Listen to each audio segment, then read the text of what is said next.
Grab your beverages and turn up your interweb. Solving the world's problems 12 ounces at a time. It's Dudes and Beer.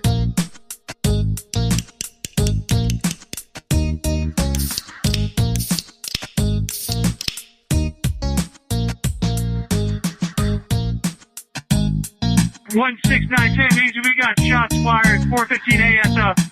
Route 91. Sounded like an automatic firearm. Copy, code red at 169 Sam Easy. Have shots. 179 Sam Easy is coming from upstairs in the Mandalay Bay. Upstairs Mandalay Bay, halfway up. I see the shots coming from Mandalay Bay. Halfway up. Mandalay Bay. Control 361 IC. We have multiple 415A break. Give me a surge. We have an active shooter. We have an active shooter inside the whereabouts. Shots fired from Mandalay Bay. There's many people down. Stage left. Just be advised. 790 right. I'm going to form a strike team. Mandalay Bay and the Boulevard. I need 5 officers on me. Control 020. 020, go ahead. It's been set on the suspect's door. I need everybody in that hallway to be aware of it and get back. We need to pop this and see if we get any type of response from this guy to see if he's in here or if he's actually moved out somewhere else. Copy. All units on the 32nd floor. SWAT has explosive breach. Everyone in the hallway needs to move back. All units move back. Breach. We need to wait. We are clearing this room. We have one suspect. We need the air clear for Zebra 20. They have one suspect down inside the room. Zebra 20 has one suspect down inside the room. Can you confirm location of suspect down, please? Zebra 20 is saying there's one down inside the room. Inside the what? Inside the room at Mandalay Bay. 7 Victor, there's one down, 32nd floor, Mandalay Bay. This was of course like is that room 135? 15-minute long event. That's affirmative. One suspect down in 135, 432, Mandalay Bay. I have the floor. Control 360. Can you confirm that room number for me, please? 135, 32nd floor, Mandalay Bay. Suite 13532, is that correct? 32nd floor, room 135. And that's where that audio ends, is with them confirming where the incident just took place, which room they just actively breached. And you can hear the officers on the tape breaching it. It's absolutely phenomenal audio just to go through and listen to. It's a riveting 2 minutes to go through and listen to tonight on the Dudes and Beer podcast. I am back in Austin. Hey, Steve-O. Hey, what's up, Long partner? time no see, buddy. Yeah, dude. Forgot what you look like. With us in studio, I know, right? With us in studio is our original guest from the coverage of the Mandalay Bay shooting, Mr. Michael Cargill, host of Come and Talk It. More guns equals less crime. That's right. Yeah. Right here on Austin's 1370. He is also the owner of Central Texas Gunworks. He is a licensed gun sales representative as well as a business owner and licensed and certified gun trainer for people. He's trained people from the Cabinet of Texas, you know, all the way across the board. Yeah. Welcome, Michael. That resume is just so huge. It's a mess. No, it's not huge at all. That's a little slight. But thank you for having me. Absolutely. And I wanted to bring you in, of course, because of your expertise. And, you know, I've seen your active interest in this as things have gone on since we originally covered it here on the show. Just how things have evolved in Vegas and stuff like that. You mean how they're not involved? Yeah, That's exactly. a better way of putting it. And to speak to that lack fact, of information that's been put out? yes. To speak to that fact is our previous guest from our last show about Mandalay Bay, where we actively talked with some AV technicians that I know that were there working the Route 91 Fall Music Festival. Right. We do have injury survivor Shannon Rick Hackey. How are you doing this evening, Shannon? Hey, I'm doing pretty good. All right. We've all got our drinks. I know we've got them here. You've got yours there. Let's start getting into stuff, because like Mike said over here, it's more the lack of information that's come out, and it's really I know since you and I connected and I had you on the show there in Vegas, you have just been steady streaming stuff to me as it comes out that, once again, if you Yeah. weren't, we covered it on Dudes and Beer here, the South by Southwest bombings. Like, you didn't hear about that in national media until after South by Southwest was over. They didn't want to know about it. Yeah. Exactly. You know, and kind of like we said on that episode, and was confirmed by the awesome documentary that Steve-O had me watch today, What Happened in Vegas. Yeah. It is the concept of what happens in Vegas stays in Vegas. Like, they are keeping the lockdown on information. They don't want people knowing what actually happened right now, or at all, which really. is kind of strange because the supposed suspect is dead. Mm. So there's no reason why the information should not be able to come out. Well, and I know Shannon can speak a little bit more to it. He sent me some articles, things like that. There was a second active interested party. There was a second person that they were looking into, who, lo and behold, was a connection of his from both. Mm. Whenever you went, and I know Shannon sent me the copies of the Facebook page, all that kind of stuff, where it was like, you know, that's where he worked, with Boeing and all this kind of stuff. He was a military contractor. So, interesting revelations with So what does that mean? How does that link together? Right. And that's just one of the odd cursory pieces of information that's come out, because he was one of the people that, if you remember originally, they were saying that there were other parties that they were investigating. And Lombardo, the sheriff, said that they were not investigating his girlfriend, but there were other parties that they were actively investigating. Yeah. And that was the second party that they were investigating, was this guy who apparently worked with him at Boeing at one point. There's so many different conspiracies out there. Oh, sure. You know, there's one where he was there to do a, gun sales or something like that inside the hotel room. There's one where there's a Saudi prince. Yeah, I heard the that area. And so there's so many different MGM. areas to go with that. Well, and if you're going to commit a crime and kill people, he also was a pilot. He had his own plane. So why didn't you just fly the plane to the event? Yeah. Right. Mm. Yeah. Why It's a lot easier. Yeah. You'd have grabbed maybe I'm a right little bit there more with you. attention. You'd have got everyone that way. Exactly. It doesn't make sense. And a lot didn't make sense to begin with about just the paradigm of Stephen Paddock. And a lot of stuff. No clues, no nothing. No letters, no why. It's been odd, because even and I have the audio from the interview that we'll play here in a little while, from the FBI investigator, the reporter talking about the thousands of man hours, the thousands of hours of video that they've scrubbed and everything else, and they've still basically amounted to nothing. Is that right, Shannon? That's what they say, but when they released a lot of videos, there's a lot more to it. I think, because I know one thing they released is there was 3 women registered under that hotel room he was in from the time he was there till this October 2nd.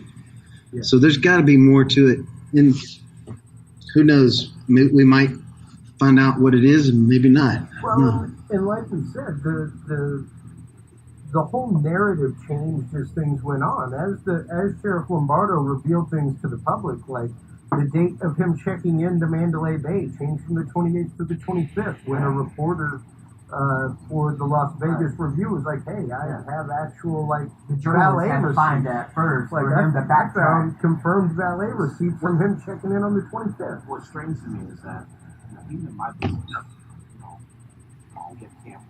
It's like Las Vegas has the most sophisticated security system out of anywhere in the country, right? probably in the world. Yeah.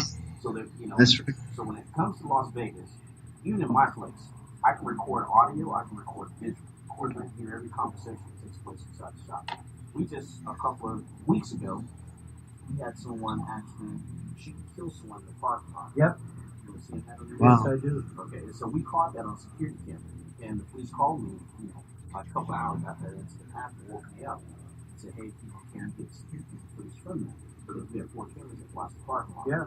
So, even we were able to help, catch this guy a few hours later, and they SWAT, whatever, went and arrested this guy, brought him in. Yep. And so even with our security camera, we're a small gun store. Vegas, they have the top of the line stuff. Right. That's Mandalay Bay. They got you're talking facial one of your- recognition Yes. technology. Because they're watching everyone that comes in, goes out, looking at who's doing what with money and who's trying to do, little tricks with cards and stuff like that. Yeah. So they're watching all that stuff in their in their hotel rooms and in the hallways and stuff like that. So you mean to tell me they don't know what's going on? They can piece everything together. Right. Yeah. That's There's right. no doubt That's in what my I mind. believe, too. They don't know exactly what has happened. Yeah, and I totally believe that. I would have to utterly agree with that. As someone who's worked just at Grand Casino Cushata, I can guarantee you, I saw people get fired for picking up like $1 off the ground, for picking up $1 chip, and they were able to identify like what denomination chip they picked up off the ground and where they picked it up. Like they came and got that person like immediately. Seriously, I'm not even joking. Like that was an employee, and that was the thing. Was like if you saw money on the ground or a chip, you were supposed to put your foot on it and wave at the camera and point. Somebody's supposed to come recover that. If somebody comes up and goes, "Hey, I dropped my $10 bill," you go, "There you go, sir. Right. There's your $10 bill." And you wave back at the camera and you point at the dude taking it. But you did not bend down and It's on pick up him that now. $10, It's not on man. you. It's on him. Yeah, that wasn't an all you find you keep situation. Like any regular Joe schmo in the world can find and keep all they want on the floor of a casino, but you ain't finding and keeping if you're an employee. Like they are watching everything all the time. That's right. Yep. And it What is. about this cell phone of his? Well, I mean, wouldn't that have the most incriminating or the most evidence? Everybody's information is in a cell phone these days. Well, what's up with this cell phone? Yeah, and they found 3 cell phones in that room. So I'm sure there's something in there. Yeah, there's got to be a ton of information, I would think.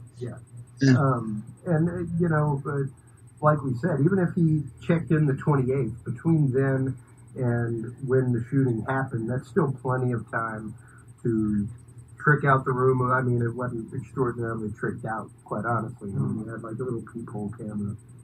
You go buy that at any like electronics store now. Buy that on Wish for I can- $5. No, like he was there long enough, he could have it delivered by Amazon Prime. Yeah. Something like that. But the funny thing was, especially at the end of that documentary, Shannon, was hearing about, number one, the fact of, and of course, high rollers are treated differently than everybody else. And to know the fact now that there is a separate police reporting line for high rollers and high roller suites and incidents in high roller suites. What do you mean? There is a separate response line for the police directly from every casino. Oh, yeah. So that if there's an incident with their high rollers, they call that line instead of 911. That's not recorded. Yeah. Yep, that's right. It's a non-recorded line. Non-recorded line. Wow. Yeah. Yeah, it was revealed in the documentary. Yeah. It's like, wow, that's crazy. That's dude. phenomenal to find out. Wow. And if they called that line instead of 911, that would definitely cause a delay between, like they said in the documentary, between them knowing on the floor that our high rollers exactly. on. So just so you know, when you take precautions. Yeah, because there was the shot security guard. Wow. There was the security guard that like totally vanished. Was supposed to appear on television shows and stuff, and then just was like, "I am out of here, man!" Like, he comes in and goes into Ellen's show, and receives some awards and doesn't say anything. Yeah. And really? Yeah. Excuse me, we don't care about what gifts and awards you're getting. We know what the hell happened. Yeah. Let us know what you details saw. Yeah. You need to start Who, talking. what, when, where, why, and And you would think that would be asked. You would think. And it just didn't. It just didn't. And it's really wild. Being covered. And of course, of course, it comes as no surprise to me, even as we said in the show, that any police sheriff in a town like that would be, or any sheriff in a town like that running for office would of course be donated the maximum amount. I wouldn't be surprised if they were going Koch brothers and giving it to both of them. You know, playing both sides of the playing field. both sides of the table just in case. Exactly. So I'm just curious, where was he when this was going on? Yeah, tell us your story real quick, Shannon. Familiarize Michael and our audience who may not have tuned in to the last episode with you on it. Why were you there at the Route 91 Fall Music Fest? And tell us a little bit about your harrowing experience there, man. Okay, well, a friend of mine, well, actually, I was working at Mandalay Bay that day at a convention. Then I got off about 5 p.m., and a friend of mine called me a couple hours later, and he said, "Oh, I got some VIP tickets." And, okay. And to go to this Route 91 festival. I was like, okay, I'll have to ask my wife. And usually she doesn't go to them kind of things because she doesn't like crowds and all kind of stuff. But anyway, she agreed to go. So I was like, okay, cool. She's never crowd event again. She's going to take her intuition with her next time. Yeah. Yeah. So we got there late, about 9:30, I'm guessing. And so she dropped me off, and I usually don't let her park by herself, but she said, "Oh, I'll be all right." And she brought me off by the Las Vegas Boulevard, Gate 2, and then she went to park back in the parking lot. And I said, "I'll meet you at gate, the other gate in the back." So I waited for my friend to give me the tickets, and then we went to. Well, let me go back. So I went to meet her over at the other gate, Gate 4A, and she said, "Oh, the police won't let me stand here waiting. It's too dangerous." That's what he said to her. So that was sort of strange. Yeah, that's dangerous. Yeah, that sounds kind of strange. Yeah. Like don't he stand knew in the something front row of was going this on. concert. So they escorted her around to where I came in, and then anyway, so we got in, met our friend in the tent, and it's like real close to the closest you can get in the VIP tent to the stage. And we saw Jason Aldean was already playing. We only got to sing about 3 songs, hang out, and then it all started with the pop, pop, pop, and we got down on the floor. Did you think that was part of the show, or was it pretty apparent to you right off the bat the fact that something else was going on? Well, I was like, something. Well, I've heard guns before, so it sounded like sort of like a gun, but then other people was like, "Oh, that's fireworks," and then my wife said, "That's gunshot." She knows about that, and because she was a hunter when she was younger, and so then we kept watching, and then it started really the machine gun sound, and we got down on the floor under a table until it stopped, and we were thinking we're gonna die. Well, at least I was. My wife was a little stronger. It's like, we got to get out of here. So anyway, so we got up and was going out of the VIP tent, and there was people that were shot on the ground, and that was a little weird. And so then we was trying to find another place to hide or to get out of there because we wanted to get to our car or something. So we went over to this other small stage where the vendors are and went through there, and there's tons of people hiding under tables and stuff. And then we squatted down, and I was like, I'm going to make a video. And so I made a little video. Somebody's walking naked behind you right now. Uh-oh. Just joking. I just want to see her look. That's my wife. Look. That's my Yeah. naked. I like that. That's a good joke right there. She's not next though. I'm sorry. You have to forgive me. I have to take the edge off here. I love it. Yeah. Yeah, take that edge off. So anyway, so I made the video just telling Facebook world that and family like where we were and what was happening, just in case we died So you or did a something. Facebook Live video? No, it was just a regular video, and then I posted it. Okay, gotcha. And so then it started shooting again, and then after it was over, they said run, and we started running, and we went behind these bleachers, and then we saw lots of people like throwing up and bleeding and tripping over everything and pushing, shoving. Then we got out of that situation, more volleys. And then we ran out to gate 4 where I was supposed to meet my wife first place. And that's where we saw the policeman in the road that was shot. And it was the same policeman that she talked to, she said. So that was pretty strange.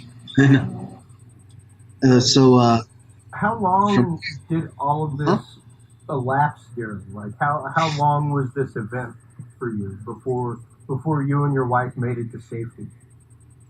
Till we, like home or either? Well, just, I mean, until you were somewhere out of range of gunfire. Oh, out of range? Yeah. I'd say. Till you felt safe. Yeah. Well, it seemed like forever. I was like, is it ever going to stop? But it was only probably about 20 minutes, maybe. Wow. To get out of there. 20 minutes is a 20 lifetime. minutes is That's an eternity. Yeah, that is an incredible Every second counts. amount of There time. were so many people there, it was hard to get out. Yeah. And that's probably why people got shot. There's just tons of people, and they just. Now, did they wand you guys in, like metal detectors and stuff like that? No. No? Oh, wait, hold on. That's wrong. There was metal detectors there. Yep. So, yeah. I'm just curious. Yeah. I had to think about that. Yeah. They do that there. And they have wands, too.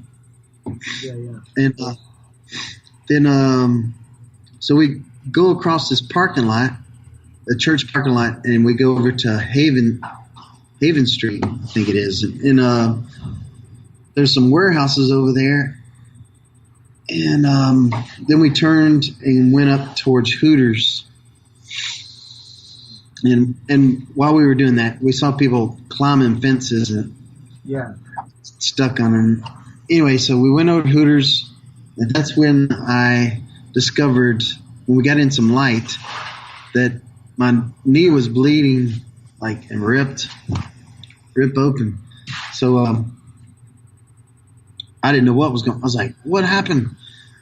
But I didn't feel anything, probably because I'm so much shock and so much. You don't feel it until you see it. Yeah. So anyway, we went in this place called Cuckoo's Restaurant, and I watched it a little bit, and then we got out of there, and then we just took a breath because I was like really out of breath and from running and all that. And my wife said, we got to go back and get our car. And so we did, and we went back over towards the warehouses and the parking lots. And we saw these people at the warehouses in the parking lot. And there was a girl that was dead over there. And we went up to her, and her name's Melissa Ramez. She was one of the 58 that died. She was about 26 from California. And that was hard to see because I've never really seen that before. So it was pretty different. But we got out of there. The police came for that in a big truck, but they didn't get her right away. But then we left. We finally got to our car, and then we came out the back way. and towards Mandalay Bay to the Las Vegas Boulevard. Then I got a lot of video there and just heading out of everything that was going on. And we made it home that night, and I stayed up all night. My wife went to bed. I was still in shock and stayed up all night watching everything. Did the police contact you and ask you for any statements or anything? What's that? Did the police contact you and ask you for any statements or anything like that? No, they didn't. But I guess about 3 or 4 months later, they came out with where people died in the venue, and I did contact the police because they had the wrong location for that girl, and they explained to me they did pick up the girl there that was dead, but they took her to the corner to another location where they pronounced her dead. That's why they put her in a different place. They moved her around. Yeah, that is It's only and just to hear you retell that, I know the first time that you told it, it was much more emotional for you, and it's still quite obviously an emotional experience talking about that, and much less going through it. Now let me ask you this. I have a question for you. Do you think you wish you would have had a gun with you? I think if I would have had a gun with me, I would have got shot. There were so many people. Because the policemen, they had these big rifles, big guns. And I think they would probably think I was shooting. Okay. But I would have been scared to have a gun. Just curious. I just want to ask that question. I'm just curious. Yeah. Yeah, and I mean, I think especially going through, and like I said, folks, watch the documentary, What Happened in Vegas. About the first hour or so of it, it basically just sets the scene for many issues that have happened in Vegas over the many recent years leading up to this, where there were... The reason I asked them that question because I actually had some people call me that day, that night after that shooting. Oh, wow. Who were in Vegas, who were from Texas, from the Austin area, and they wanted to get their license and carry a gun right after that. And I'm thinking, well, in a situation like that, this guy is in the Mandalay Bay, you're in the concert area, what were you going to do? Yeah. There's nothing you can do. Right. You didn't see where the shots were coming from where you were standing. So it wouldn't have made a difference for you to have a gun anyway. So that's why I was curious about his response was. Yeah. And because, I remember that whenever you were mentioning that before now, because we were all like, there's no way, even with the handgun, that you're not gonna hit the 32nd floor. No way. Like, I don't care what kind of marksman you are. No way. Not with the small firearm. No way. It's gonna go straight down. It's not gonna make it. Yeah, exactly. And that was one of the interesting things to go through and see in the pictures that you sent me from Las Vegas. Were the guns that were actually used, or at least supposedly used, in the attack. And just to see that in and of itself was pretty phenomenal. What the guy was able to get up into his room. I'm trying to find, there's the body cam videos, but there is one that is the actual, there's the guy's Facebook page. But the rifles that were found in his room were very large rifles. They were not like you know why you have to like use multiple long guns, because when you're, not that I want to train someone to execute these scenarios, but when you're doing that, you're firing a gun, the barrel's going to get really hot, and the gun can potentially malfunction, or the barrel could melt when you're shooting a lot of rounds. And so, in order to do that, you have to switch guns.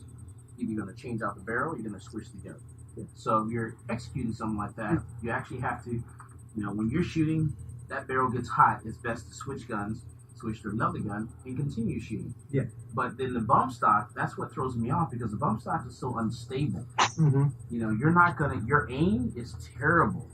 Huh. So then it makes sense that's what he was using because the way people were shot. Yeah. You know, and the fact that he, you know, you have a people in a crowd that are bunched up together. You should be able to, if he wasn't using a bump stock, that's why I'm convinced he was using one. Yeah. If he wasn't using a bump stock, he would have been able to shoot multiple people that were standing close together, just focusing on a certain area. Yeah. But a bump stock is so unstable, right, that you're just shooting all over the place. It's not So focused in one area. Right. That's why it makes sense to me that yes, he was using a bump stock. Yeah, and you know, if he was shooting from a bipod or mounted platform, something Been like totally that, different, right? Yeah. completely different. Right. Even shoulder fire would have been completely different. Correct. And yeah, it was just strange to see a lot of the stuff, like I said, that they were talking about with Mandalay Bay security, and how the investigative reporters were able to just get up to the 32nd floor in the back hallway, which is how they said that he It tells you a lot about their security. The fact that, you know, the security officer goes up to that floor. It's only him and one other security officer. You're hearing shots, and the fact that you're not calling someone or doing something, get multiple resources there. Out of all the security officers that they have in that building at the time, you know, they have a lot of security in the building at the time. Yeah. You're hearing shots on that particular floor. The fact that they're not calling someone else to say, hey, whoa, we're hearing gunshots. Yeah. This is bad. That means to tell me they've had some shit go down there before. Yeah. They're used to, like, covering up. Yeah, exactly. Seriously. Yeah. They're used to that shit. They're used to it. Yeah, absolutely. Yeah. They're used to something really bad happening that they think, oh, only 2 security officers can handle this situation. Well, seriously. That makes sense. Yeah, and not only Like, that, that's the norm. Right. You know? but you do have to wonder, even if the security guard was shot or shot at, no neighboring person in the hotel called 911. Right. Even that, I mean, my goodness, what about the other security that were in the hotel at the time? Yeah. That's really strange to me. Yeah. You know, we got one guy down. He's been shot. My goodness, everyone would go into that area. But the fact they didn't do that, whoa, that says a lot. Well, their inaction says a lot. Yeah. And it's even come into question as to when the security guard was shot. Whether it was prior to, like, even by like a day or so. Right. Oh, really? Yeah. Like, it was strange to hear it. But yeah, the timeline that they originally gave was totally different. Everyone's timeline's off. The Sheriff's Department's timeline is different from the FBI. Yeah. It's a mess. It's been interesting. And it shouldn't be this difficult. No. Shannon is actively wearing his "I voted" sticker today, and I gotta ask you on air. I forgot I still had it on. Did you vote for Lombardo today? Oh God. Did No. you vote for good Sheriff Lombardo? I voted for Jim Bedwell. All right. So Good for you. We should know in a couple hours if he won or not. Mm-hmm. Yeah, we'll see. Yeah. Well, I mean, granted, they're on Vegas time, so it's really about 6:30 their time right now. I bet Lombardo's still getting those good old things, contributions from the Well, casino. you know, that of course, like we said earlier in the episode, it's the concept of what happens in Vegas stays in Vegas. They don't want this kind of stuff getting out. The last thing they want is even Lombardo said it like, you know, I want people to know security at Mandalay Bay handled things perfectly. They did a great job. I want people to know that our hotels are safe to come to. I can already predict who's going to win. And then they changed the time frame of when what the security officer responded, right? Wasn't it? Yeah. Like before or after he was shooting? Yes. To maybe minimize their liability. Yeah. Oh yeah, we were trying. You know? Yeah. You can already predict it. The guy that's in there now is going to get reelected because they can't let someone else come in. If someone else comes in, they can actually, you know, release some of that information. Yeah. Yep. And they're not going to take that chance. No. Right now. So I'll be very shocked. It's in. You know. The fix is in. As spoiler alert. Yeah, the fix is in. Yeah. It would be. Yeah. It'll be interesting to see what comes. I don't of it consider it a because- spoiler so much because we already pretty much know if you have common sense. Nah, he's gonna win. Lombardo's gonna Now, win. my question for you: are you guys going back next year or this year? You're talking about? to Route 91. Is it going to take place this year? They said they weren't going to have another one this year. Oh no. Okay. They're not sure if they're gonna have it. They're thinking about turning over that property. The MGM owns it, Yeah. and they're thinking about turning it over to the SWAT team, and they're going to build something there. Okay, that's weird. Now, ain't that some weird shit? Nah, that's weird. That is some weird shit. SWAT. Yeah. That's weird. Ain't that So that's some sort weird? of strange. That's weird. Right now, in the back parking lot, they're recording American Ninja Warrior where we parked. Oh, okay. Okay. They got that set up. Yeah. So, are you still living in Vegas right now? Oh yeah, I've Oh, okay. lived here for 11 years. Oh, nice. Okay. All right, I got it. Okay. American That's right. Ninja You Warrior. spelled it. Yeah. Okay. I'm there. And you know, like we said, the chances you're pretty hard pressed to get rid of incumbent sheriffs. You know, people like their sheriffs. It's one of those offices that they at least. I don't know if they really like him, but I don't know. I I don't think know he's if just they got money like to him, get but what he wants. It's one of those, like, people know their sheriff's name. You know, like you always see the sheriff's name kicking around at election time, Now, stuff like that. Do you guys do you work for any of those venues or anything there in Vegas? Yeah, what Which venues are you working at frequently there in Vegas, Shannon? Most of the time I work a lot of MGM Arena doing concerts, conventions. I work at Mandalay Bay. I work at Venetian, The Wynn.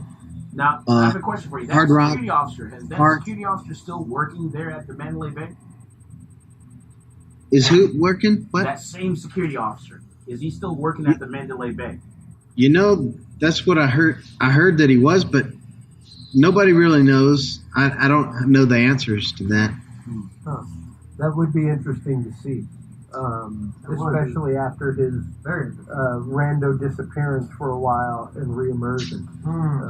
From what I heard, that they put him up in some hotel and where nobody can get to him. He's on disability or something, is what my wife said. Oh wow! Sounds like a Howard Hughes I could, you know, Put Howard Hughes up in a I could see them putting somebody on, you know, Because they don't want him to talk. mental That's mental right. health leave, something like that. Absolutely. And now, what has it been like for you on the survivor side? I know you and your wife have become involved with a couple of the movements there in town, things like that. What has that been like? What has that experience been like going through and just knowing that, you know, right now things are just in limbo for survivors, their families, everything else? Well, at first, in the beginning, we did a lot of counseling, and we still do, but not as much. But we've connected with a lot of the Route 91ers and got together with them, and we've had support groups here, and that's helped out a lot, just hanging out with them and getting to know people and hearing people's stories. And I've met people that got shot, all kind of places. And I'm friends with this guy that I got a church with here. He got shot in the back, but he's doing all right. It went all the way through, but no complications. And besides that, we had a 6-month reunion, and we had it right behind the venue. Oh, wow. And a whole bunch of police came out and surrounded the area, so nobody, you know, for security, and they were real nice to us. Nobody could harass us. And then we did Is that actually going on? People actually harassing the victims? Oh yeah, and they're calling us crisis actors. Yeah. Really? Oh. And all like over the place. it was fake and all kind of stuff. I hear it all the time. Really? Yeah. Whoa. It's just sad, but it was real. Yeah. You know. Yeah. But Yeah. No. I'm friends with. They were also real bullets. What's that? They were real bullets. Oh yeah, for sure. And besides that, we're always doing something to help other people out that in need, and they're always having these donation things and helping people, giving away money to people that were hurt. And there's a place called a resiliency center here that helps people from the Route 91 shooting. Oh wow! And me and my wife and a few other survivors, we did a commercial for that place, and so we just volunteered for that, and so they've played that all over the TV and stuff. Yeah, I remember you sent me a copy of that whenever it came out, and it's great to see y'all involved in stuff like that, because it is important. Number one, to keep that thought alive, to keep those things going, to keep investigations active with this kind of stuff. It's so easy to let it fall by the wayside. I mean, even here in Austin, like you're a news hound like I am, Michael. Like how much have you heard about the South by bomber since things happened and went down? Like nothing. Oh no, it's done. It's done. It's done. It's dead. There's supposed to be someone else, involved that helped them, put all that stuff together. Yeah. It's actually kind of strange, and it doesn't fit their narrative, so that's why they're not talking about it. Right. The guy messed up by walking into the FedEx. He didn't walk into FedEx and got on camera. He would have messed up, and he actually recorded himself by saying, man, stupid. I never should have walked into FedEx. He recorded himself saying that. Yep. Up to that point, he was very smart. He was that guy was so smart that he actually turned off his phone. Yeah. Because he knew they possibly were tracking him. Yeah. That's how smart he was and knew about technology and stuff like that. A lot of people don't know that. Right. And so they were tracking him by his cell phone. As soon as he turned his cell phone on, they knew where he was, and that's how they caught him. Then he kept a bomb on him, so in case the police actually caught him, he would blow himself up. Yeah. And what they didn't tell you, what I know, is that when he blew himself up, when SWAT approached him, they actually shot him in the head after he blew himself up. After. Yeah. He was. Yeah. And it's been odd the last few years. I mean, starting especially with the Gala shooting. Oh yeah. And I remember, because I remember you were there at my house. Yeah, we were watching that live. It was like 2:30 in the morning. We were talking about it, and I was like, "Yeah, man, I'm up and watching it. Like, come on swing over by on your way home." Yeah, and I sure did. And we sat there and we had a beer. And we were just sitting in awe on my couch, like in utter disbelief. Did they really just use a robot to kill that man on national television? Like that just blows my mind. And no one questions no judge, no jury. You had him surrounded on both sides by SWAT. And no one questions it. But instead, we're just to come out sometime. When have we ever done that We're before? going to throw a lethal grenade in instead of maybe some tear gas. Yeah. You could have put anything in that How robot's often hand. do we do that? Yeah, and that's just it. It's that precedent-setting moment. Yeah. It's going to be the norm. Where it does reset the norms, Stephen, exactly. And that's what we have to worry about is the resetting of the norm and things like this. Like you said, the resetting of the dialogue and how it's talked about, the resetting of how they're investigated. The fact that here we are a year later and we've got next to no answers whatsoever, anything more than we did within the first 2 months of investigation. You talking Dallas? Well, I'm talking about Las Vegas again. Okay. But even Dallas. Come to find out the young man had spent some time in the military, things like that. But had apparently come home and been radicalized by local groups, that kind of stuff, to dislike his local government. Which doesn't make sense to me. So something's going on. So he was pissed off about something for you to get to that point. So something else is going on. They're not releasing. They're not talking about it. As someone who served in the military yourself for 17 years, is that right? 12 years. 12. Is that something that you saw during your time where there were people? No, regularly? you don't do that. You know, Yeah. it's just something weird about that. So there's something going on with this person that either there's love in his life that's lost, you know, that ran away, whatever, not there anymore, went somewhere else. Something else is going on to make you want to do that. Does this make sense? Yeah, right. Yeah, and you know, There's always got to be what do you call it? Like an emotional something. a trigger. Yeah, Something. You know? Something. Well, to use the term unkindly, trigger. There's always a motive. Yeah. There's always There a is. motive. Well, and that's what's interesting is that, and I would like to play this. Give us just a second here, Shannon. I've got the audio that you sent me from the news report that actually has the FBI investigator talking to the news about everything that they found out about Paddock. So let's go ahead and listen to that real quick. The FBI has also brought in some 400 specialists to help catalog evidence. For example, the concert venue itself, where most of the victims were shot, took 14 days to document. It took another 13 days to document the gunman's hotel suite on the 32nd floor of the Mandalay Bay.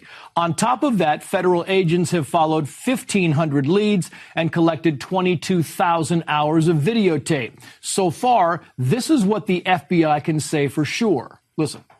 To this date, there is no affiliation. To this date, there is no ideology that's been attributed. And to this date, there is no co-conspirators or other people that were involved with foreknowledge of this event. Does that mean we stop looking? No, I still have evidence being reviewed at the FBI laboratory. And as I mentioned, a lot of it. He went on to say the goal of the investigation is to be 100% accurate, and that takes time. The FBI has not shed any light on the confusing and contradictory timeline, like how long was it from when Stephen Paddock opened fire to when Mandalay Bay made the first call to police, and how long did it take police to respond to the hotel and make their way to the 32nd floor. Several news organizations have filed lawsuits trying to get the 911 tapes released. And that's a total of seven news organizations that have actively filed suit against the Las Vegas Metro Police Department to actively get what is common public knowledge. Right. Release the 911 tapes. Release everything that is supposed to be released. Right. I mean, without a Freedom of Information Act request. This is stuff that, like, it's kind of like finding a mugshot. You know, They're like, this is public knowledge. compelled to release that, and they're not, right? You know, it's like, we're holding. None of that has been released. But like the FBI director said, they have found no credible motive. They have found absolutely no motive for this guy to have done what he did. So weird. So To this day. And that's after, like they said, thousands of hours of I say man-time. on the cell phone somewhere. I mean, it's got to be 15 days processing his room. 15 days. And, buddy, I'm telling you, that's OT days. They ain't just counting 8-hour clocks on that. You know? Yeah. 12 days, or 20-something days cataloging the crime scene outside. That's a long time. That is a long time to have an area on lockdown. Apparently not too locked down. Not too locked down, because you gotta let gaming happen. And also photographers got in. Photographers got in. Yeah, there you Plenty of photographers got overhead. So it's been interesting to see the lack of information that has come out about this horrible mass shooting in America. Something that, in theory, should be driving a dialogue. And I mean, I don't know. I can't really say I'm glad it's not driving a dialogue, because I hate when anything like that drives a dialogue. I find it extraordinarily reactionary when it fully drives a dialogue. But the fact that it has not been honestly looked into, the fact that even as of right now, like the FBI investigator said, they are not clear on the timeline. They haven't even been told the truth about timelines. That's ridiculous. Stuff like We're that. we're way too late in the game to not know what actually happened. Right. It's almost been 1 year. They should know every detail, everything that's actually taken place after a year. Yeah. Then Yeah. if not, then someone needs to be fired. This is ridiculous. Right. Yeah. And you know, I think that's what a lot of the big local political push was to hopefully get rid of Lombardo. But like you said earlier, Michael, I doubt that would even make a difference at this point. I doubt that it would even make a difference that anything extra would come out. It might make a difference as far as them. And now, granted, they're supposed to be releasing the finalized report in July. The finalized report is supposed to be coming out middle of this upcoming month. So we'll know the official story then. There have been a couple of different official stories that have happened, and official statements that they have fully gone back and changed entirely. So we'll see what the report says this upcoming year with that kind of stuff. Where do people? How are the survivors feeling about this stuff? Give us a little pulse of the people out there that you deal with the survivor groups and stuff like that. How do they feel about the lack of information? Well, a lot of them are trying to move on from it, but there's a lot of them that want to know the truth, you know, and most of the time, you know, they don't want to see it, relive it, but I guess it's different with different people, you know, pins. Well, I can imagine that it's much like any vet war story. Yeah. You know, right. Where probably one of the most horrific moments of your life. Yeah. And one of the, even hearing you describe it for a third time tonight, Shannon, just to hear your voice whenever you talk about seeing the people on the ground, whenever you talk about seeing the young lady who was killed and everything else. It takes on a different tone. It takes on a different demeanor when that goes on, and when you get to hear that. So, yeah, I mean, I could see totally how it would be hard, even at this point, for a lot of people as a victim of it to relive things, even if the police did come knocking and wanting to ask questions. You know, that's a typical problem that they deal with a lot of victims of violent crime, is the fact that either they have blocked so much out of the experience because they don't want to relive it in their mind anymore. They don't want to see it anymore. They don't want to feel it anymore. And also, a lot of them are scared to talk out about what happened because they're afraid for their lives. They think somebody's gonna, if they knew too much, they're gonna get shot or something's gonna happen to their family. Well, a lot of them are like that. They don't want to feel that way. Well, I mean, granted, like we said, there are a lot of people that are vehemently angry with them, who think that they are honestly crisis actors, that this whole thing was an act, that something went on, that Sean and other people are trying to perpetrate some kind of hoodwink on the American people with what happened to them. And that's horrible even to think, you know. And even with the spurious things going on, even with the questions that, I mean, you know, even with the revelations that we have about things, there are still so many questions. So many questions about this case, you know? And it's like Michael said, man, there's so many dang cameras over there. Vegas has the top of the line security. It shouldn't be like this right now. Like, they know.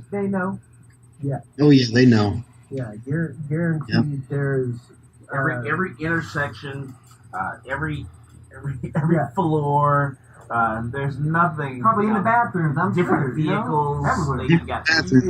You have taxi cab drivers had cameras rolling. They know exactly what happened. They piece all that stuff together. Oh yeah, like they said in that report, thousands upon thousands of hours of footage, thousands of hours of footage for a 15 to 20 minute long event.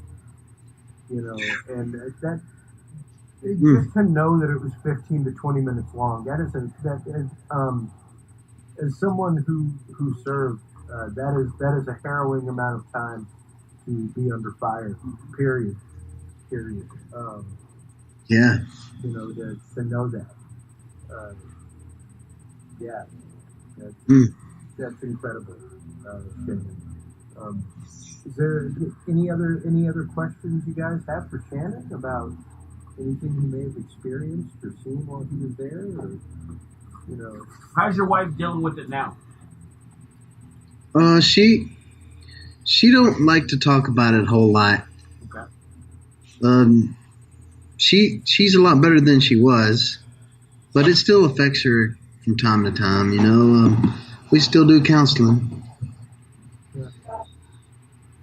But what'd she say? I can hear in the background. Yeah, I don't know what she said. That's how you're dealing with it. As I said, you don't like to talk about it a whole lot. She likes to just try to move on, live life. Right. But she takes the other route than I do. I like to investigate, and I want to know what's going on and all that. She's like, still. She's on that mindset where, you know, it is what it is.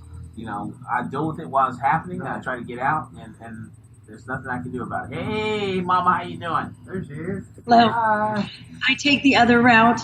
I want to make sure if it ever happens in Vegas again, Vegas is prepared. It can happen anywhere. So that's the position I take. She's also a teacher. Everybody is so fixated on what we live through. I want to know what was going through his mind as he pulled the trigger on an open group of people that looked like a herd of gazelle. Nobody's asking what was he on, what made him do that, what was his mental state. And it can happen anywhere. So Shannon does this part, I beat the streets the other way. Yeah, absolutely. And it takes that. And that is absolutely poignant to say, because those are the questions that we're trying to ask. Those are the questions that we're asking. Why haven't they been asked? Why hasn't the rest of this come out? Why haven't we heard more about it? Why is it not a point of national discussion? We hear tons about it here. I'm sure you guys locally hear about it all the time. Right. Quite honestly, I hear about it from you, dude. And that's it, huh? Wow. And you know me. You know me. The only thing we hear about now is what's happening in Florida. Yeah. The Tide Pod kids. Yeah. We hear a lot about Tide Pod kids. So the whole thing, that was a realization for me. And I work at a school, an elementary school, and the staff my good friends that are on staff were scared to death to come and tell me that he pulled the fire alarm, because that's my biggest fear, and it has been forever. I'm the last classroom out. I know that building is not going to burn down with me and my students. I tell the other teachers, go right ahead and you walk out into that parking lot. My students and I are last. And I let my kids know, don't you run out that door. We know there's no smoke. We can tell there's no fire. And we will get there safely. But we're going to let the other kids go first. So, and when they came and said he cleared the building by pulling the fire alarm, I almost never wanted to go back to work again. So, but that's not the first time that's happened. You've had a couple other shooters have done the same thing. So we are. I'm very embarrassed how Las Vegas handled the whole thing. Oh, sure. We are a tourist town. About 4,000 people at the concert lived here, and yes, about 4,000 people bailed from the concert. and that left 14,000 tourists cut off from their hotel rooms. Yeah. These people were drunk. They were wearing practically nothing because it was in the 90s during the day. They had what little money you carry on a concert. They had nothing. And they were left at McCarran Airport. They were left in parking lots. They were left just to walk down the street aimlessly and randomly. And there was no emergency preparation for any of these people. And I went after the county commissioners. Now, how long did that last? I mean, was it a day, 2 days, 3 days? They couldn't get back into their hotel. The entire strip was locked down. That's why I wouldn't let him go into when he was talking about it. I absolutely refused to go into any building. He talked me into Caro's. Coco's. Just as because. For how long was it all locked down, though? How long was it all locked down? At least 12 to 15 hours, depending on what casino it was. So, depending on the casino. Yeah, I know some people that were actively doing a working conference at Mandalay, and they were cut off from their room for like a day. Right. They could not get that, and they were floors and floors and floors below where it happened. One friend of mine was like 2 floors below where everything went down. So they didn't do anything for you, just wandering around Las Vegas with nothing to do, nowhere to go. Yeah. And you've been shot at where you're at the hospital.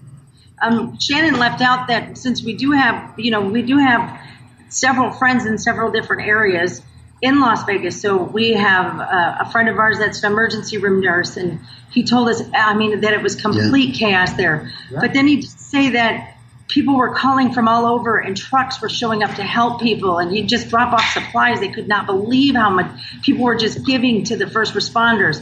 Yeah. We have a couple of friends that are first responders, paramedics. They said it was absolute carnage. Nothing could have ever trained them for what they saw. But the city of Las Vegas themselves did nothing. So the city of Las Vegas didn't do anything. The strip's not in Las Vegas. Las Vegas starts at what's that place called? The Stratosphere. Mm-hmm. So the Las Vegas Strip's on the Stratosphere. The city of Las Vegas, the strip that we're talking about is in the county. So you have to look at your county commissioners. The city has. Oh, I didn't know that. Nobody does. She's lived here most of her life. I've lived here since I was 9. So the strip where this took place is not in the city of Las Vegas. That's the sheriff's department. Right. That's just a figment of everybody's imagination. Okay, so the county commissioners did nothing. The county commissioner, Steve Sisolak, started the GoFundMe account, and then it was very limited to who was received as a donor.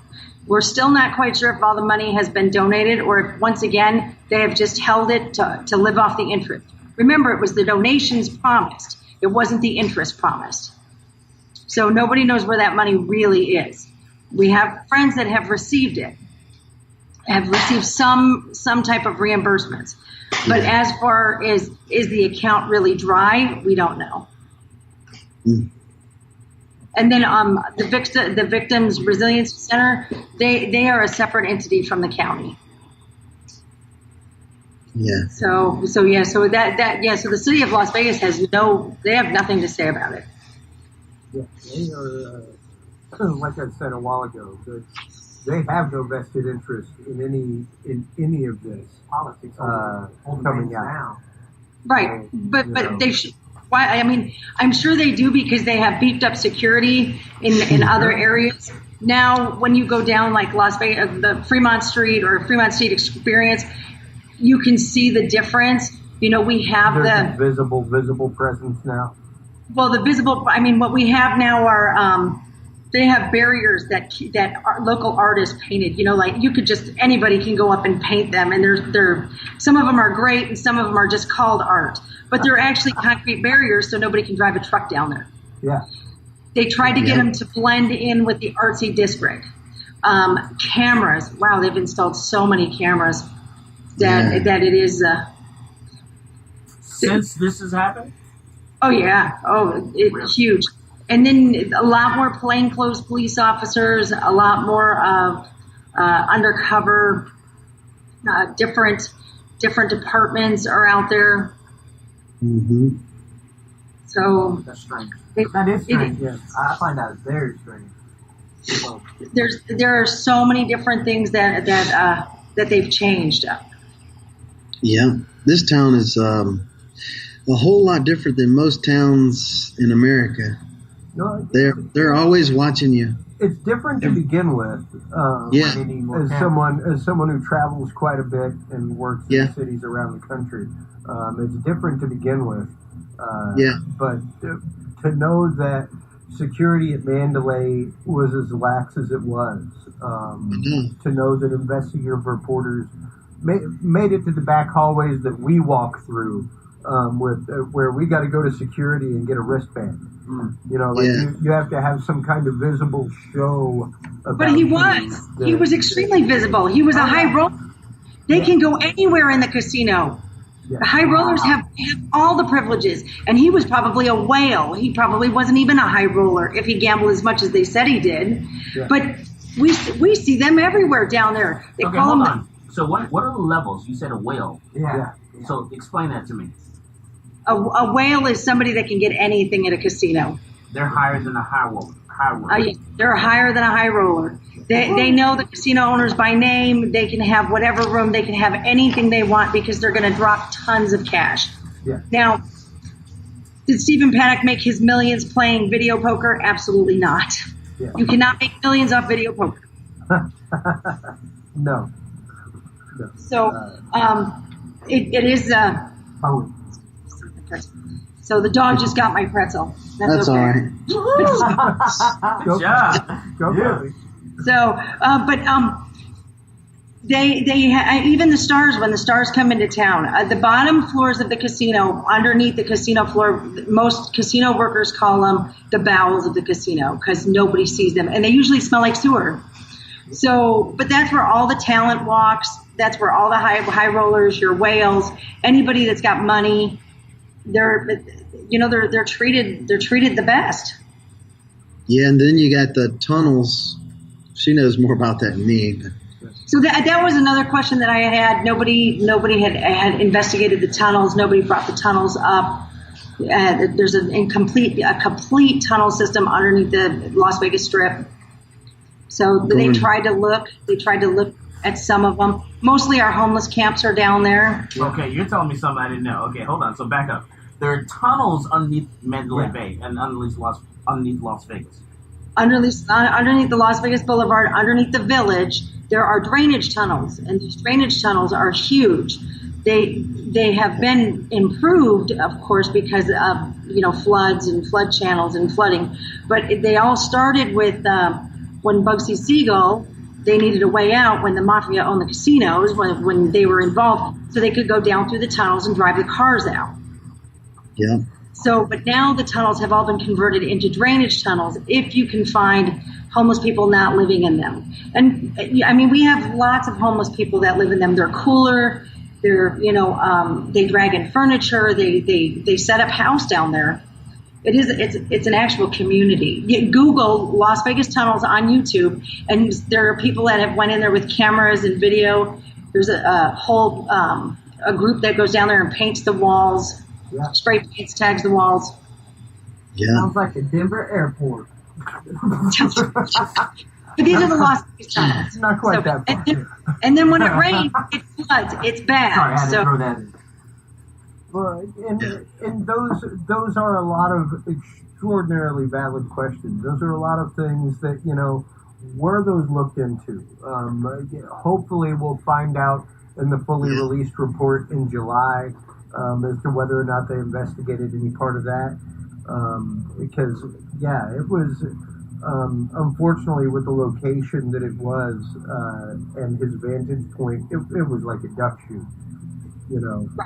Pardon the turn of phrase. I have a hard time believing there was any other shooter, and Shannon knows it, because the way the body positions all fell, people only died in that field. And then they died directly across the field. Okay, where Melissa Ramirez was found, she was shot in the parking lot, and they drug her to that other parking lot. But she was probably the person that was shot the furthest away. Yeah. So, but they're all in the same line of trajectory. Nobody was shot over by what was it? What's that casino called? Tropicana. Nobody was shot over there by the. Oh, come on, Hooters. Nobody was shot anywhere in those locations. They weren't shot on the other, because people were saying there's people with guns at the Excalibur and there's people with guns there. There were no other casualties anywhere, not even so much as a broken fingernail. So there were people that was actually going from the venue to there that was hurt, looking for help. Yeah. And then all the reports came out that people from the people were shot at Hooters. They weren't shot at Hooters. Somebody was smart enough to realize that we were in the hot zone, and somebody at Hooters broke protocol, and they flagged the ambulances into the valet, and they opened up the back doors and let us carry victims through. And they were carrying them through on anything they could find. Wow. So what does that look like to the people at the MGM? Oh my goodness, all these people have been shot up at Hooters. They weren't. They came through the back door. Because they were trying to get out of the line of fire, which actually makes sense. They were trying to help. Yeah. They wouldn't let the ambulances in. It makes sense. They're not going to let them in. And then when he says it was safe for us to go back, it's because, I told him, I said, look, they're letting the police in. I go, now, it's no longer a hot zone. It's contained. We're done. Let's go back in the car. Yeah. So that was the hardest thing, is not being able to get help. People were screaming for help. So one of the things that we came up with at one of our city council, or the city council and the Clark County commissioners, along with SWAT and Metro, and everybody has formed an assistance league with the victims assistance group. And here you have to have a sheriff's card. Here you have to have a TAM card to serve alcohol. You have to go through all these classes to, it's just another way for them to make money. But then they also educate the employees. Your gaming card. So now they need, I think you have, like when you get a forklift certification. So now the proposal was that they have some type of active shooter training, because you can be a 10-hour active shooter training. You could be a 25-hour one. You could be something. Yeah. There were people working that concert that were 17 years old that had no idea what they were doing. Oh, yeah, absolutely. No, and I mean, I've worked for the event companies before that put on those kind of shows. Shannon's worked for them as well. How often do you see guys in those bright yellow shirts right up front that it's like, hey, Rook, how you doing? You have to realize that when you're in whatever situation that you're in, doesn't matter what situation that you're in, you're going to be your own first responder. Yeah. And you have to take your own life in your own hands. And it's sad, but it's true. Mm-hmm. When things are happening, you got to protect yourself and protect your loved one, because no one else is going to do that. Yeah. And you got to step up to the plate and say, okay, let's do this. Let's get out of here. Let's get to help. Let's block the door. If you're in a building or whatever it is, you have to take those steps to save yourself, because no one else is going to. And it really is. A lot of it is very counterintuitive, because your brain goes through three motions: fight, flight, or freeze. Isn't that right, Shannon? Yeah. You better not do the last one. That's what's going to happen. Is you're either Shannon froze. And that is a perfectly natural reaction. That is a normal reaction, even for soldiers that have gone through months and months and months of training. When shots start firing, people typically, the majority of people will freeze, because they're processing what's happening. Yeah. Their brain is processing it, and they don't know what to do, how to react. Yeah. There are very few people that actually will react and say, okay, let's do this, let's do that, I gotta move. Well, that would be me. But yes, you're right. There's very few people that do that. And the amount of panic was, the amount of panic, these people just panicked. And I've never seen grown men, 350-pound built men panic. That's why when you ask Shannon would he have felt better done, no, because he'd have been shot in a second. Yeah, well, and even my buddy, who is he's pretty ass. My friend who was working Mandalay Bay, he has now gone out for his backpack, for his Swiss Army backpack, and bought bulletproof plates. Right. He was like, never in my life. And he's been in some instances, but he was like, never in my life have I seen sheer panic in a police officer's eyes that was telling me to go the other way. Absolutely. Yeah. He was I instinctually was headed back to my hotel room on like the 14th floor in the hotel, and this officer in full body armor was fully panicked and saying, "Get out, go, turn around, go the other way. Do not stay in here right now."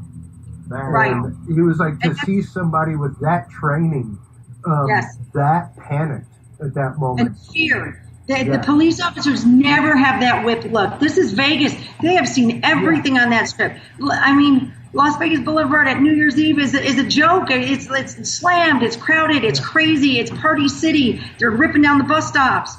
And the cops are so calm and cool and collective. Yeah. But I told Shannon, I said, this is for real. Look at them. They're running towards the Mandalay Bay scared. Yeah. But I knew it was gunshots when it first happened. Well, so they all laughed at me. Yeah. And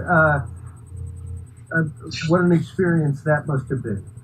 As we close out, for all of us, Michael, number one, I would like to thank both of y'all. I don't have beer. Here, look. Am I supposed to have a beer? You need one more. There you go. Yeah. Is it supposed to be quads of beers? Quads of beers. Thank you both for coming on and sharing your experience, as harrowing as it is, sharing your knowledge of the case, things that are actively going on for us that are not in the Vegas news loop, because, like I said, it's out there, but we don't get to hear about it. Exactly. We don't hear about it on the nightly news. No. We don't hear about it on like ABC nightly news. They don't even talk about it anymore. And on that note, Michael Cargill, tell us, as someone who trains people, as someone who has been through this kind of training in the military, everything else, what are a few things that people can do to help make themselves more situationally aware as they go into situations? Number one, I try to put myself in those big, huge crowds, but if you found yourself in one of those crowds, you need to know where the exits are, how to get out. Yep. Know how to, if something happens over here, I'm going to take this way out here. I know there's an exit here, there's an exit there, there's a stage here, I can run behind cover here. Where's their cover? There's cover, then there's concealment. There's something to conceal you to keep someone from seeing you, but then bullets can actually get through that. So that, that's the difference between cover. Cover is something that you can stand behind a pillar or something like that, so bullets can't shoot you. There's, if you're in a room or something like that where something is happening outside that room, what you can do is your belt is a good tool. Take your belt off. Take your belt and wrap your belt around the doorknob or wrap around the door and pull that, lock it together and hold on to that door to keep whatever's inside, keep them from getting inside. Sure. And so people don't realize that. Take those big, strong guys, the ones that are freezing, say, hey, hold this and pull tight. Yeah. And please this be a rock, don't move. Exactly. You got to keep whatever's inside from whatever's outside from getting inside. And so there's little things like that you can do, and there are things that you can use as a weapon. Look around the room and see what you can grab as a weapon to keep someone from getting inside. But when you're out in the area like that where they were in Las Vegas, all you can do is run and hide. You got to move. Get down, move, and move quick. Get behind something. Get behind a person. A dead body. As bad as it sounds, someone's already been shot. Get behind that person and move and get to safety. Yeah, it's sad, but it's the survival of the fittest is what we're talking about. Yeah. But there are a lot of different things that we talk to people about, and this is all like school shootings, mass shootings, and everything that we break this stuff down in our classes. Well, and where can everybody go to check out your classes? Where can they go to find out more information like this, Michael? Man, you really should sign up for sign up for a class. Sign up for a license to carry handgun course. Even if you don't plan on carrying a gun, plan on getting a license, it's actually good to know what some of the laws are, what you can, you cannot do, and all that stuff. So, I'll actually recommend people, to a particular attorney, in case something was to happen, call a law enforcement officer, get yourself an attorney in case you use force or deadly force to stop someone. Because my parents had to kill someone who was breaking into their home. Yeah, I remember you saying that story. So, there's, and so many other people, in my family have had to use force or deadly force to stop someone. Yeah. So it will change your life, and it'll change your life forever. And I'm sure it changed his life forever. Changed his wife's life, and I'm sure that they think differently when they're in large crowds now. You think differently, when you're in certain situations. You remember things like that. Do you have a hard time sleeping at night? You have a hard time sleeping at night? Shannon? Yeah. Oh, back in October, for the first 2 or 3 weeks, we couldn't sleep very well. And how about food? Could you eat? Lots of nightmares. Food? How about eating? No, we eat pretty good. That's good. So no problem eating, but you had a problem. You had some problems sleeping. But we were scared to go outside a lot. Any dreams? Any nightmares? Yeah, a lot of revisiting what happened.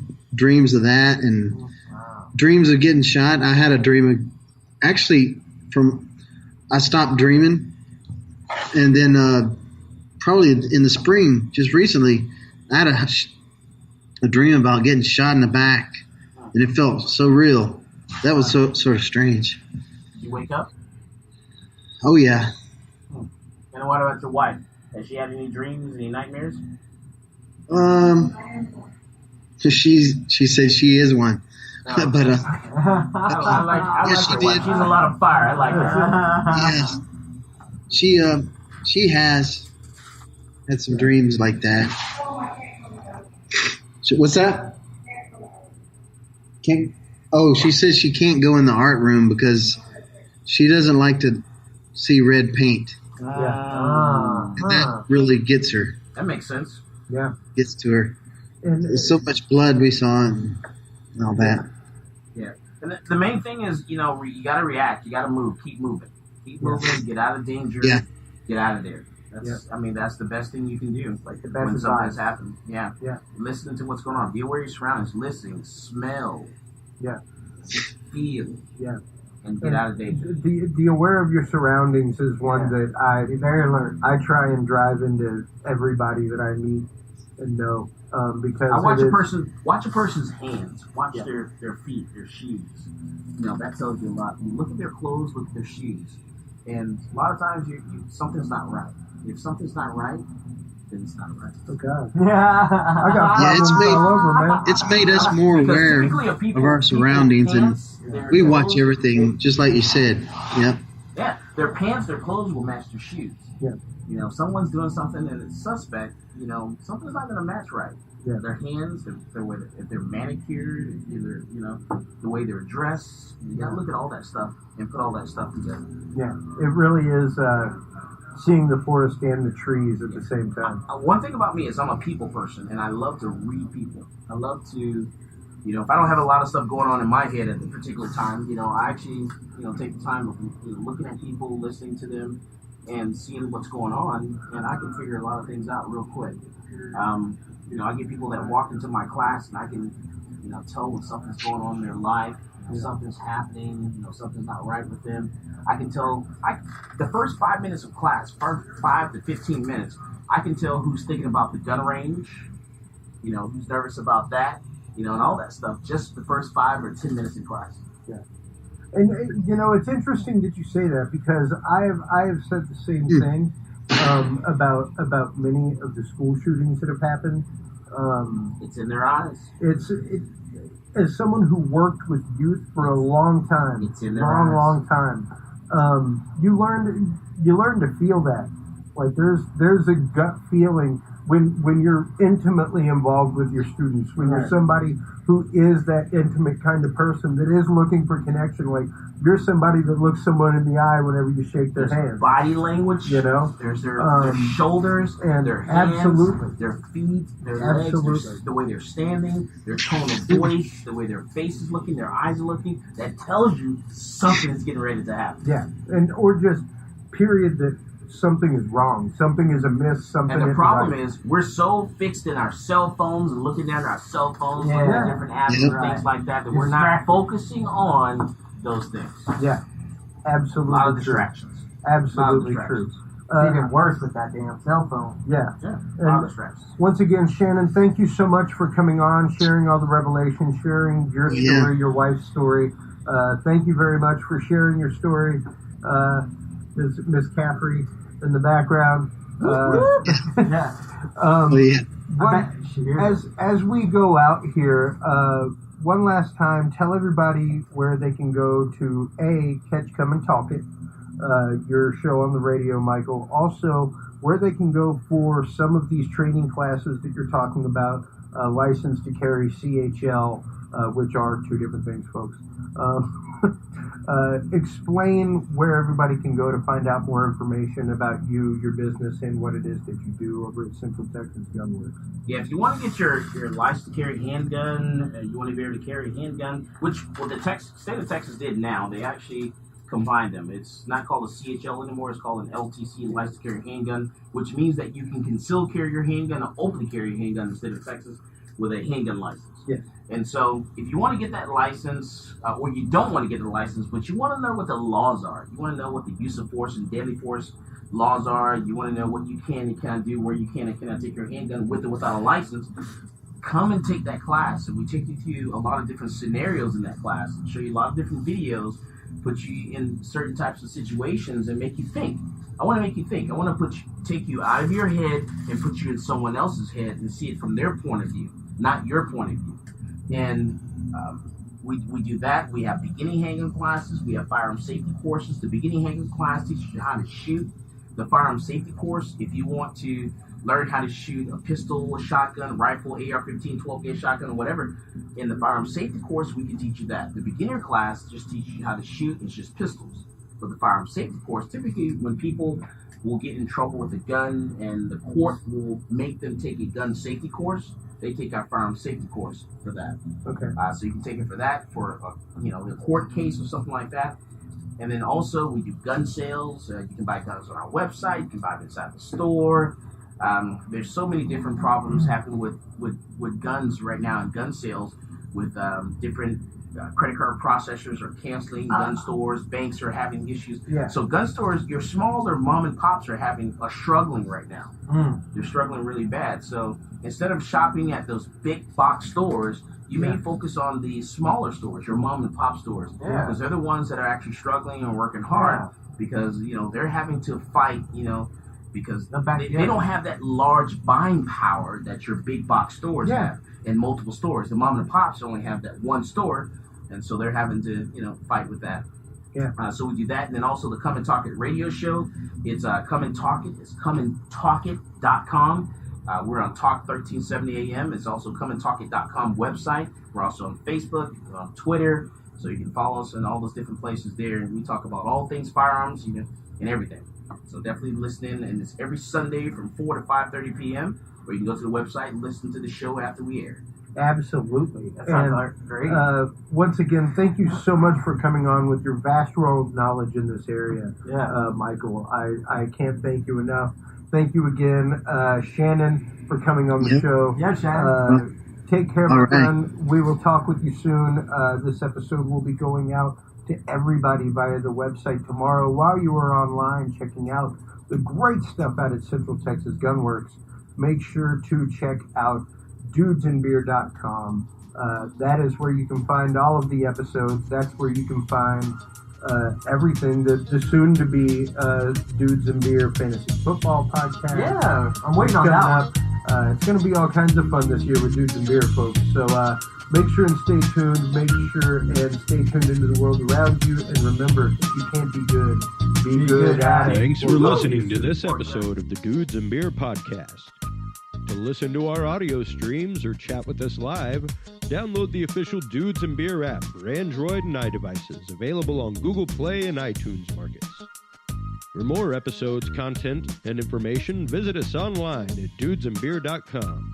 You can also find our episodes on Breach.tv, iHeartRadio, Spreaker, SoundCloud, iTunes, YouTube, Stitcher, or your favorite podcast service. Dudes and Beer is a proud member of the HC Universal Network family of podcasts. For more about our sponsors and other podcasts on this network, visit hcuniversalnetwork.com. Thanks for listening, everybody. And until next time, drink responsibly.